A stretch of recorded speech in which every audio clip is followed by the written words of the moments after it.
Well, you have never heard a story quite like Sash Simpson's. He went from being a runaway child on the streets of India to being adopted by a Canadian family to being a top Toronto chef. It's an incredible journey captured in a new film called Born Hungry. Take a look. I think I'm a runaway. One day I had a place to live, I had siblings, I had a mom, I had a dad, and the next thing you know, I'm on the streets of India, being cold, being hot, being hungry, getting sick. I remember crossing the railway tracks and jumping on trains, getting off trains. I could have been going in circles. Those are the things that scar me, because those are the things I can never forget. So the film is premiering at this year's Hot Docs Festival, and we are thrilled to have Sash Simpson and director Barry Avrich here with us today. Welcome to the Social People. Welcome. So Sash, you have an incredible story, and it starts in India. You were only 5 years old when you were somehow separated from your family, and you ended up living on the streets. What do you remember from that time? You know what? Being separated in a huge country, at that age, you know, begging, stealing, living on the sidewalks, and just knowing that I don't know anybody other than the people that I came across. And having that moment and thinking about it when I was doing the movie, it was just like, my goodness, you know, this is where I'm from. And the memories were, it's like a movie in my head. Yeah. Just keeps going and going and not remembering everything that I want to remember. Mm-hmm. And, you know, as a kid, being on lonely streets of India, not knowing anyone, it was something that it'll always be with me and have to live with. But closure is always there. Yeah.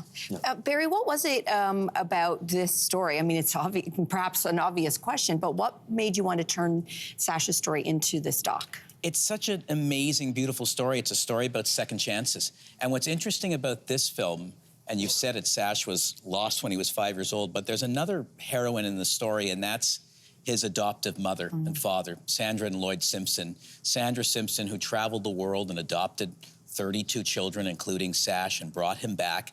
And what amazed me, and I'm gonna make him cry here, but what amazed me as I got to know Sash and meet his mom was that the comfort and maternal aspect that she delivered in the home. Every one of those 32 children felt like they were her children and she was their mother. And we got an opportunity to interview Sash's mom before she passed away, and we both lost our mother recently. And you just were so blown away at this family unit in this house that was given to them to live in, and the craziness of living in that house. And yet everybody felt special. Everybody felt like they had a mother and father, and that touched me about the story. Yeah. So we'll fill in some blanks. So you ended up in a kind of care system in India, and eventually were brought to Canada. And as you mentioned, Sandra Simpson, she adopted dozens of children from around the world and brought them to her home in Toronto. And you grew up, as you mentioned, with 32 siblings in this 22-bedroom house that she had that was gifted to her. Can you give us a sense of, because it's hard to imagine what it would be like with that many children in one house, both from the perspective of a child and a mother. Yeah, but you know what? Big family, big house, but man, chaos. Yeah. Every second.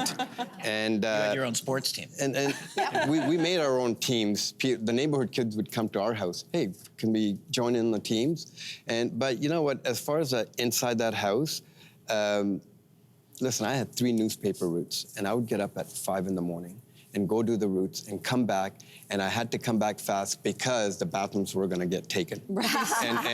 and our bathrooms were in they had stalls, like 3-4 stalls, and shower everything. So you had to get up early to beat the punch, and I can smell the food that's getting cooked downstairs. My mom is cooking. She does muffins, pancakes, French toast, you name it, and you can smell it. And for me, it'd be like, get dressed, go downstairs, get the hot food, and get the hell out of here. The love of food started there. You know, listen, I always say this, in that family, that whole family, they knew what was going on every day. Yep. And they had a routine of what they had to do and how to get it.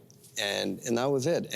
But we were actually a real family with real brothers and sisters that I considered. She was Chinese, he was Korean. Didn't matter, man. We were brothers and sisters. There's no pretension about him. I mean, the film's called Born Hungry, and he's remained hungry and humble, which is what amazes me about him. There might be the restaurant might be an elevated, fancier restaurant, but this guy makes us a cheeseburger like nobody's business. I love that. We don't have a lot of time left.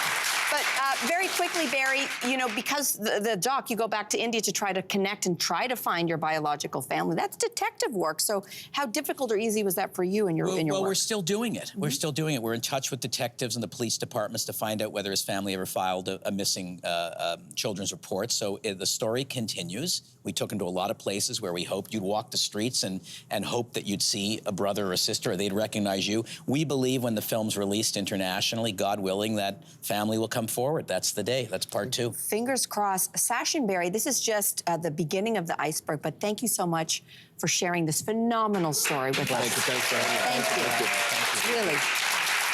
We want to remind you, the film is called Born Hungry. It is on screens at this year's Hot Docs Festival, and it kicks off today. You can find that ticket information at hotdocs.ca. Trust me, you'll be changed after watching this film, truly.